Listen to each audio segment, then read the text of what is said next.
In November of 2021, the long-anticipated Kyle Rittenhouse case went to trial. The polarizing event set political pundits on both sides alight with rhetoric, praise, fear, condemnation, some lauding Kyle as a hero, others pronouncing him a villain. The trial would last for nearly 3 weeks, and the jury deliberated for several agonizing days. On its surface, nothing about this case should be funny. It is an event filled with human tragedy. 2 lives ended in violent fashion, another severely injured for life, families torn apart by grief, and a young man suffering the acute pain of taking lives. There was fear of retribution, fear of a murderer being let free, fear of an innocent being jailed for life. For those involved, this brought raw emotions, and both elation and disappointment as the verdict was read. It shouldn't be funny, and yet...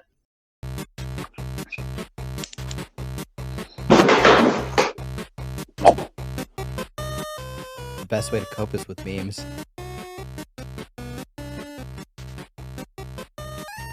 Yeah, and we sent each other some good memes. We have some good memes. I think we actually do have some memes. We go to image number 3. I don't know if we can get that on there. I saw that you had a...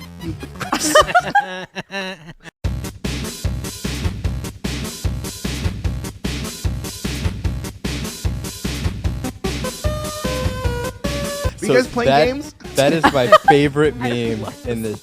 That is my all-time favorite meme. I think we were FaceTiming Thursday. I think it was Thursday right before verdict. We FaceTimed for like an hour. We're just sending memes back and forth. And oh, that one is just amazing. Whoever made that one.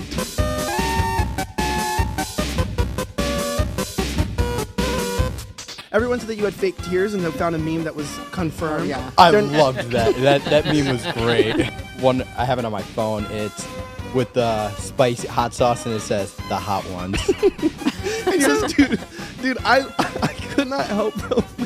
I don't know if there's some of these I can bring on the screen. I'm actually looking at them now. I'm like, oh shit. Why are we so quick to take joy in the absurdity of human pain? Is it a lack of empathy? Callousness? Evil? How should we judge the ethics of a joke that is at the expense of someone else? Or is the quest for moral absolution in the comedic medium somehow a complete misunderstanding of the entire enterprise?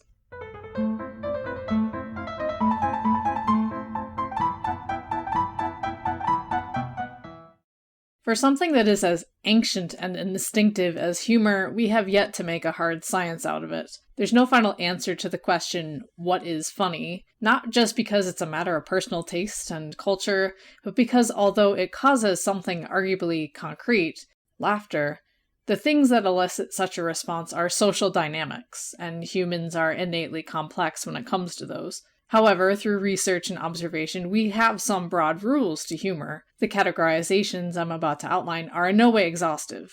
One model I found had 8 subcategories, and you should understand that different researchers have different hypotheses about the finer details, but roughly speaking, it is agreed that humor is found in the following. 1. Sadism. For example, slapstick, the misfortune of others. 2. Incongruency, surprising turns of events, visual or auditory gags. 3. Violation of norms, mistakes, embarrassment, offensive statements, crossing social lines. Within those 3 categories, there is another mediating element. This is the benign principle. If a joke is too benign, that is, if it insufficiently violates norms or expectations, or there is insufficient suffering, it doesn't work. Jokes that are predictable, boring, flat, inoffensive, or lame, these are too benign to elicit laughter. However, a joke works better if it is still somewhat benign. If someone gets truly physically harmed, or if the incongruence is so surprising that it's nonsensical, or if the violation of the norm is so offensive that the audience is uncomfortable, people are less likely to find humor in it. He's a nigger! He's a nigger! He's a nigger! Oh my god! A nigger! Look at the nigger! This principle is shaped too by the medium the comedy lives in. Cartoons can be much more harsh and violent because they're obviously not real. And benign jokes are funnier when performed on stage or in a real-life setting. This means that effective humor is a balance, and as a result, an inexact science. The successful balance between benignness and bite depends on a lot of external factors, many of which are social. Therefore, humor involves taking risks. A comedian must take risks, must push boundaries, must find violations that they hope will cross the line. In order to do this well, comedians must be keen observers of the culture. They must know where the lines are in order to cross them, and so they have to be choosy about topics. An overly benign topic presents not enough risk. They must instead find the vulnerable spots, the sensitive areas, the topics of the greatest tension or taboo. It is there that the diamonds can be found, deep in the most treacherous tunnels. Comedians do not always receive the respect they deserve for such hazardous, profitable work. Where once we lauded writers or performers for shocking us, now we've come to an age where comedy is suspect, and jokes evidence of possible bigotry to be rooted out. And this trend has begun a witch hunt against writers and performers.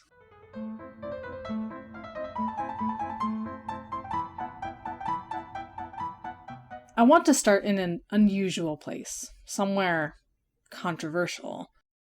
Let's spend a moment thinking about blackface.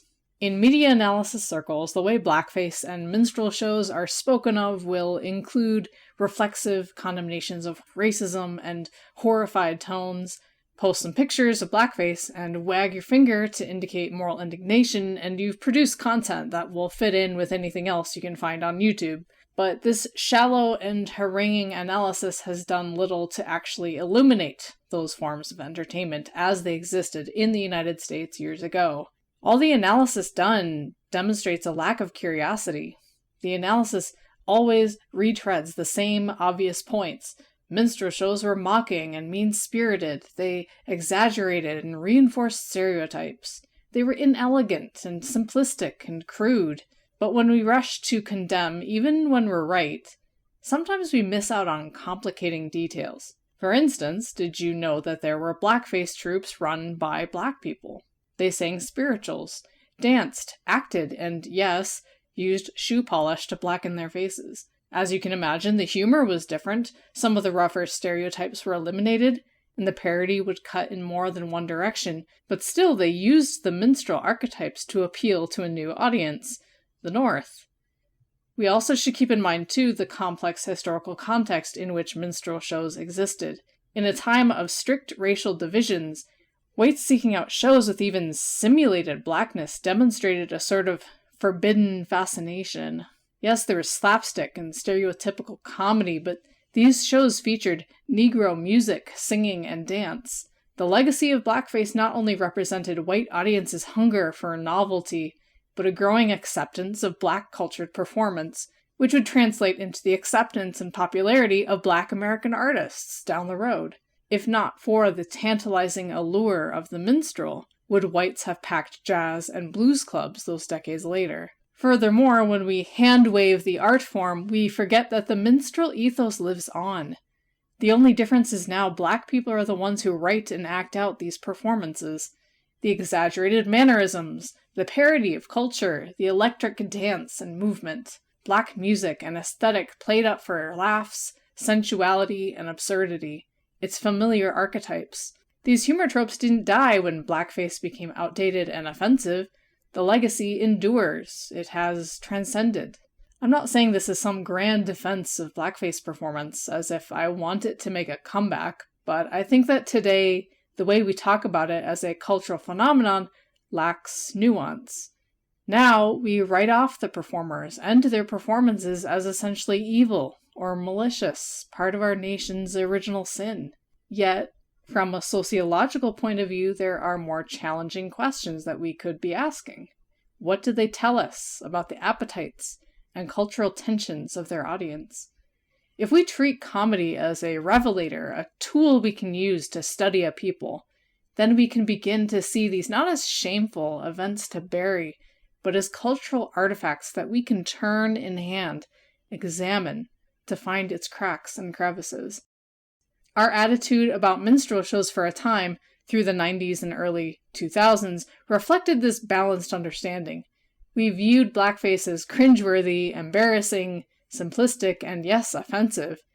But we didn't have a heart attack every time a white comedian donned dark makeup to do a celebrity impression. We giggled, because blackface was outdated and a social violation. It was a way for whites to laugh at other whites for breaking the rules. For 400 years, that word has kept us down. What the fuck? However, in the last few years, comedians have since marched out in shame, admitting to every time they did anything that could remotely be called blackface. Shows that ever depicted it have since had to censor and destroy history in a mad dash for absolution. It didn't matter what the point of the depiction was. It didn't matter that when Jenna Maroney on 30 Rock dressed up as a black man, the whole point of the story beat was that she was an airheaded actress who didn't know any better, and that her coworkers were horrified by her faux pas. It didn't matter that Tropic Thunder was a satirical take on Hollywood and its ultra-serious actors who lack self-awareness. No, not enough. Condemning blackface, mocking blackface, poking fun at it, emulating it, it is all taboo. If you so much as post a picture of yourself wearing a charcoal mask, you run the risk of being called a racist. If you try to argue that wearing racial makeup isn't always racist, then you're definitely racist. The war on blackface as a comedy gag has epitomized the new moral order of our era. Things being funny is no longer an excuse. It doesn't matter who the joke is really targeting. It doesn't matter if the joke has meaning found through the most basic interpretation. It doesn't matter if your audience laughs or if the general public finds the comedy entertaining. Photos will circulate. Aghast op-eds will be written. Small bands of a protected class will carry signs and scream slogans to demand the act be shut down. Yo, check this out. Black guys drive a car like this. Ding ding. Ding-a-ding, ding-a-ding, ding. Yeah, but white guys, see, they drive a car like this. It's true. It's true. We're so lame.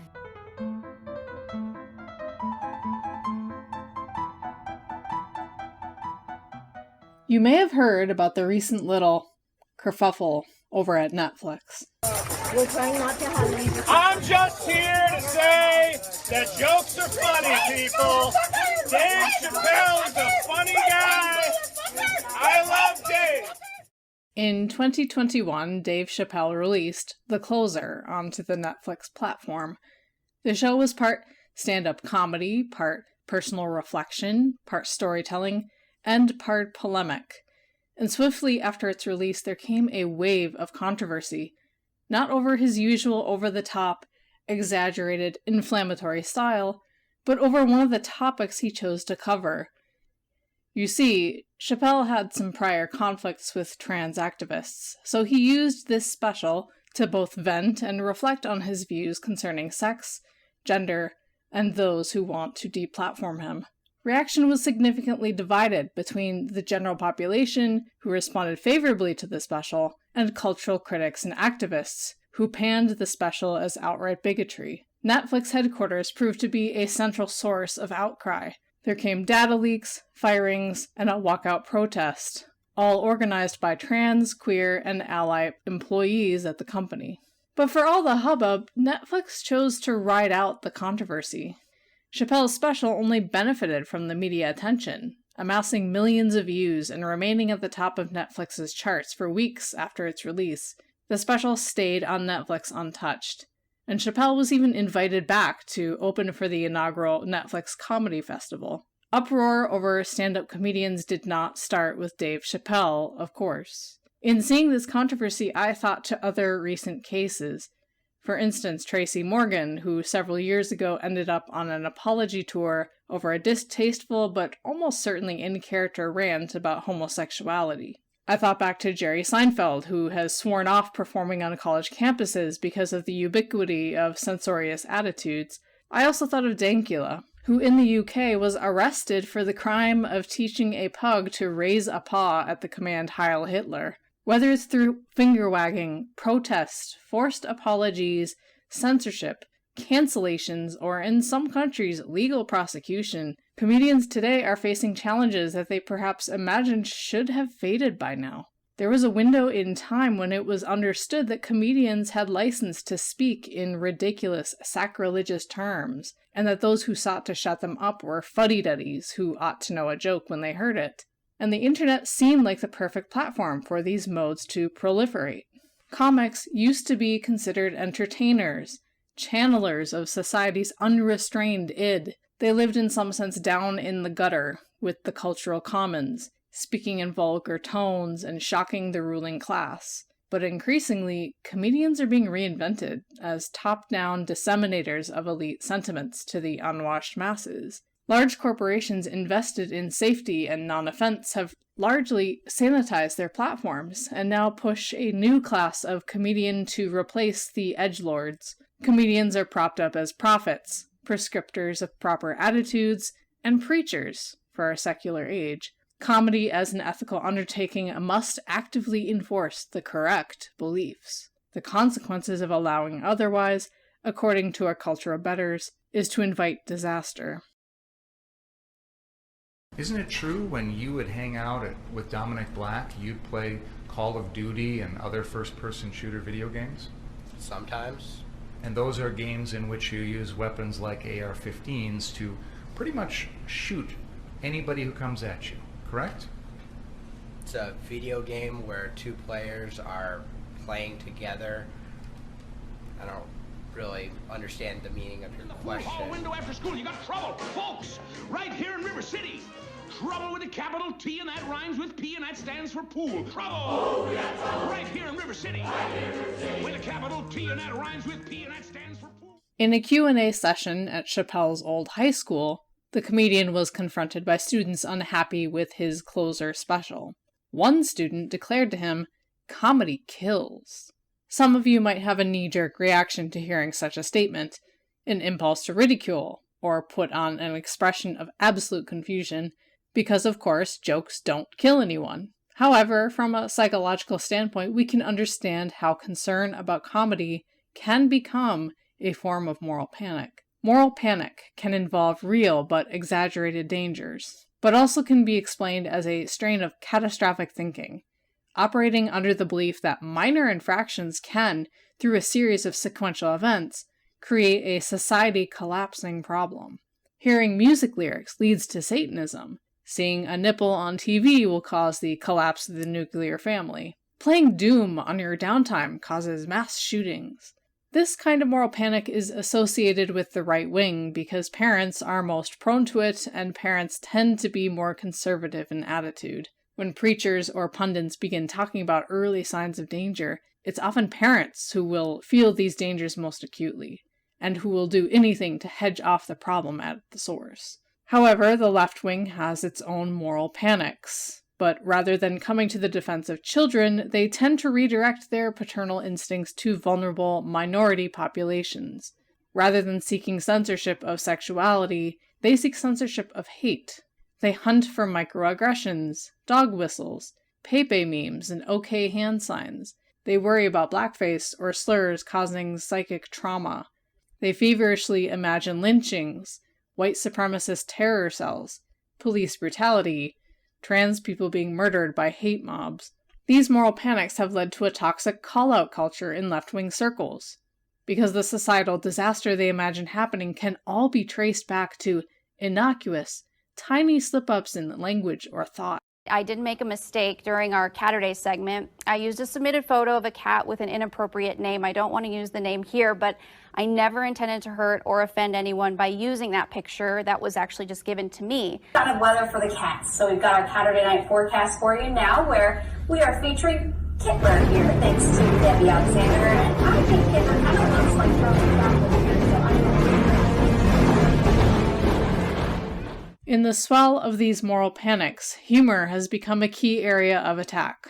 Where once comedians had to evade the hounding of offended conservatives, now they face challenges in the other direction as leftist moralists blame humor for hate. Telling a joke is obviously less morally offensive than killing someone, but if you can connect the two through some sequence of events, even events outside the joke teller's control, then you can equate the two acts.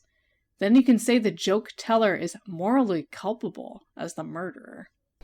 If I say like enough racial jokes towards a certain person, or if that becomes like a normalized part of society over time, it wouldn't surprise me if like some people had slightly worse views of those people, leading to them, you know, dehumanizing them a bit more, leading to them having a higher propensity for being violent towards those people. It's a pretty disconnected chain, but or not disconnected, but it's like a pretty long, there's like a multi-step process there. But I'm sure like at some point inevitably you could trace one back to the other. Comedy kills. Of course, there's a real problem with this. To illustrate, let's look at the plight of Lindsay Ellis, who, as of this writing, has left the internet again, having been hounded and harassed not for hurting anyone, not for being a vocal white supremacist, but for making a neutral comparison between two Asia-inspired animations. That tweet alone caused people to call her racist and complicit in attacks on Asians. Generalizations cause stereotypes, cause attitudes, cause racism, cause violence and harm. Therefore, she's a witch who, by her speech, casts curses against people of color. Make an effigy out of her, burn her. The problems with this argument are manifold. The assumption that her single tweet could have vast social repercussions is unfounded. There is no connection between the tweet and violence existing in the world. How can she, a single individual, a drop in the vast sea of tweets made every day, possibly exert that level of influence? How does point A reach point Z? And why do we sort guilt by laying the heaviest blame on the imagined originator and ignoring every moral agent in between? While people like Lindsay get yelled at and financially and socially threatened for telling jokes, the individuals actually attacking Asians in the streets benefit from lenient sentencing, revolving door prison systems, bail reforms, and decriminalization, policies which those anti-Lindsay Twitterites overwhelmingly support. What's more, even if it were possible to find a correlation between comedy and violence, how do we establish causation? What if it's the other way around? What if an increasing level of violence makes us more likely to retreat into humor? Or what if both comedy and violence are responses to spikes in cultural tension, two paths that people can take to process their emotions about changes in the world? What if comedy is the more benign path that actually draws people away from enacting violence? Think about it. Who comes away from a stereotypical stand-up routine feeling angry at the lampooned group? Perhaps you feel superior, but any sense of outgroup threat lingering on your mind has been laughed away. Pent-up energy has been released. For all we know, comedy curbs violence. Yet this kind of causational argument has led to the dulling of acceptable humor. And why not? Should comedy even be funny?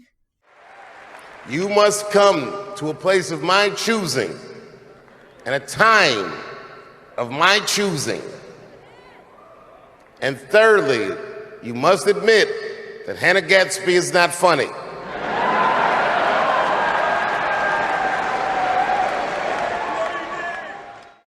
You might balk at the question, but post-comedy has entered the scene, to the fawning reception of mainstream media. Post-comedy has a more subtle approach, notable examples being the stand-up stylings of Hannah Gadsby and the dry satire of shows like Atlanta. Post-comedy focuses less on outright laughter and more on mixing personal story, subtle humor, observation, social commentary, and reflection. It is, by its own definition, not as funny as your typical comedic performance. Post-comedy is not an illegitimate art form. Of course not. This seems to be a revival of sorts of the ancient practice of storytelling, incorporating some stimulating levity to mix things up. In that sense, I have no complaint about it or its right to exist. But not all comedy must be post-comedy. Post-comedy is not somehow inherently more profound, ethical, or intelligent. When critics accuse a comedy of not having anything to say, they're getting their wires crossed, as if all comedy must accomplish what post-comedy pursues. The two are different. They yield different products with different flavors. Comedy is not worse off for refusing to submit to this new genre's conventions. However, as it often happens, the new form is being pushed as a replacement to its predecessor. Post-comedy is not presented merely as a subgenre, but the future of comedy as a whole. Original comedy is disparaged as insensitive, punching down, socially damaging. Cultural critics say it leaves too much room for interpretation, therefore allowing it to potentially be interpreted in a certain way, therefore causing societal harm, while ethical comedy, post-comedy, tells you where it stands. Comedy isn't the only place I see this morality creep. In mainstream television, cartoons, comic books, and video games, there's this overwhelming worry that depictions will be confused with endorsement, which leads to tortured breaks in narrative, characters lecturing the audience, stories twisting themselves to ensure nothing is lost. It's making media less interesting. And what's more, it's wrong. Artists of all stripes might desire to shape the world, to change minds, to persuade, but to push art as just that, as a means of social engineering, deadens the form. Comedians in particular are not architects of our culture. They didn't create insecurities to be poked at. They didn't start the fire. They are deft observers. The culture is their canvas.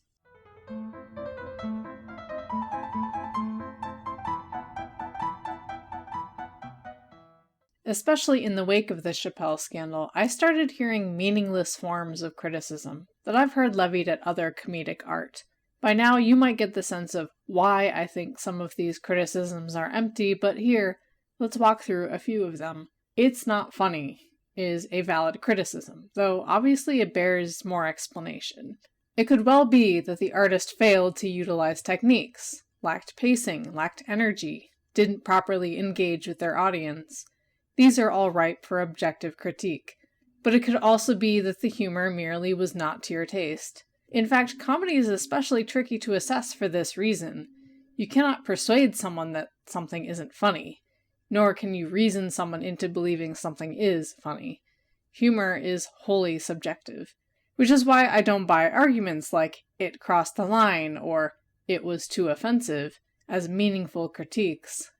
Comedy is built upon crossing lines and violating norms, and the balancing act of going too far is purely a matter of taste. This criticism could be meaningful if it's stated to warn off like-minded people. Perhaps there are people of the same sensibilities who would rather not be exposed to certain material. But the phrasing should be descriptive, offensive, very offensive, even too offensive for some. You may feel personal offense, but no one is obligated to share your offense with you. Accusing comedy of reinforcing false stereotypes also feels unfair. Comedy is inherently about untruths, or at least truths that are twisted, flipped upside down, exaggerated, or outright fabricated. All comedy is an hour or two of alternative reality, heightened and mythologized enough to tickle the imaginations and emotions of their audience, a place where statements can be true, or false, or anywhere in between. The audience does not expect a factual documentary. They expect to be lied to in amusing ways. Stereotypes are a part of the comedian's arsenal, because they are accepted pseudo-reality. We know stereotypes aren't true in the literal sense, which makes it all the more funny and incongruent when they appear. Punching down is another neologism that has entered the fray in an attempt to strangle humor, targeting our cultural sacred cows. Besides the incomprehensibility of the phrase, how do we determine who is where in the great hierarchy anyway? I've never seen anyone apply the rule consistently. Who complains when white trash Walmart shoppers receive mockery? They are poor and disenfranchised in comparison to the comfortably wealthy performer, yet for some reason they are fair game. When a person says "don't punch down," they mean that they have their empathy for a particular group which they believe should be off limits. Of course, all this isn't to say that comedy is immune to criticism. To the contrary, there are multiple legitimate avenues by which you can judge the success of a comedic art form. For one, I suppose I could accept the criticism that a piece is merely offensive for offensiveness' sake. But even there, it's highly contextual. Sometimes it works. Still, sometimes it leads to the accusation that the speaker, the comedian, is merely using humor to cloak genuine bigotry. This is no doubt true in many instances. However, it's usually obvious. Find the comedian off stage and see if he says the same thing. Once you separate the performer from the performance, what ideas stick around? It's also less of a criticism of the art itself and more a personal condemnation of the artist. Bigoted art can be funny, sometimes even in ways that the bigoted artist didn't intend. It's fair too, I think, to criticize a comedian for failing to read the room, delivering controversial comedy to an audience that is not going to accept it. At the same time, there are those who revel in this disparity, the ability to say outrageous things, hear the uncomfortable gasps in the room, and stand one's ground. There is a bravery there that is hard to discount. Why is there an app for everything except how to rape a baby? Jesus.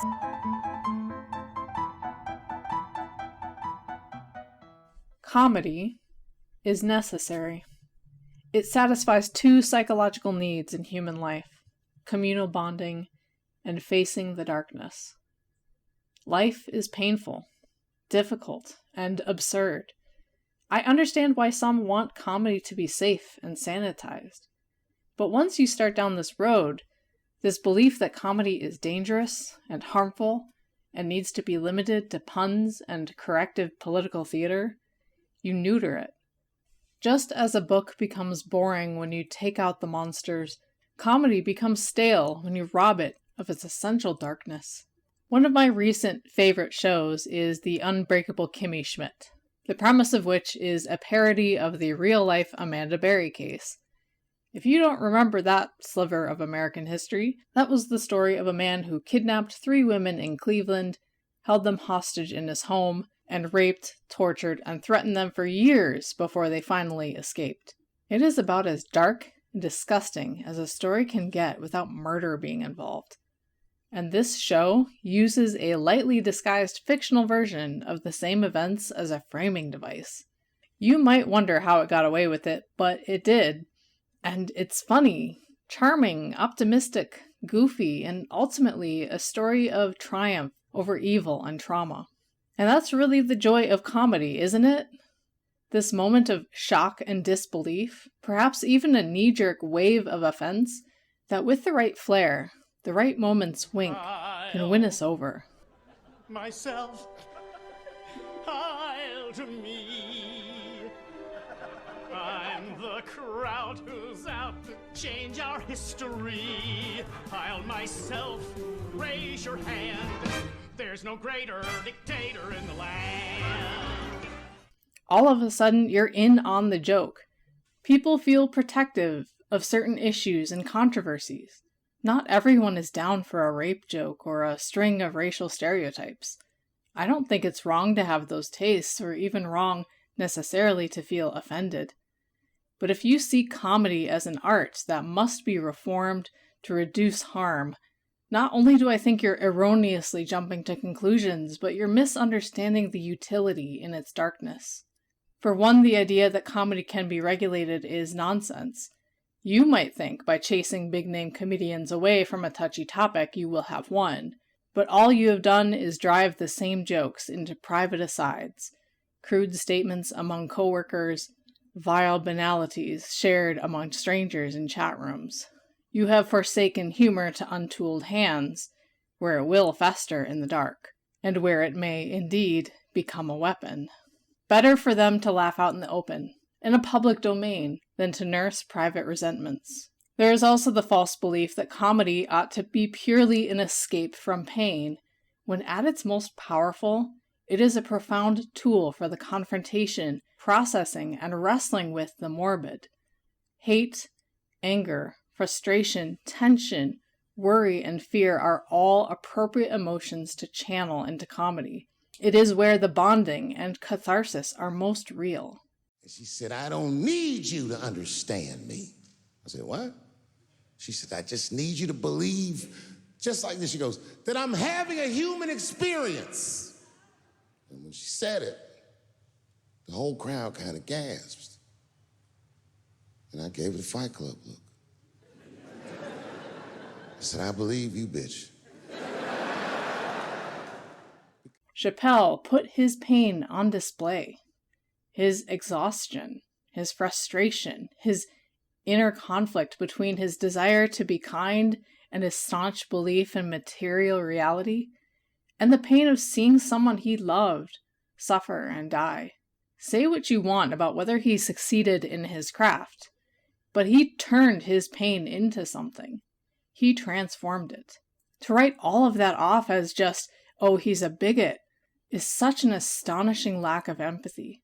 What's more human than burying yourself, taking all the ugly stuff from inside of you and fashioning it into something perceptible and strange so that we can gawk at it and wonder?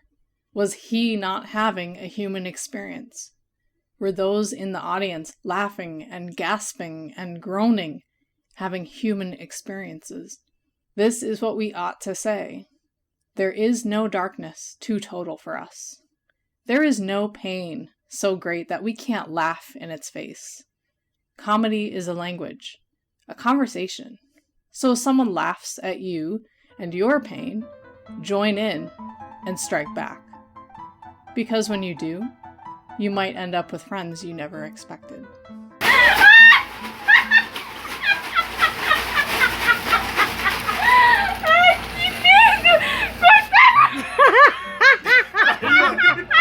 Ninguém tem desafio. Ninguém tem um desafio.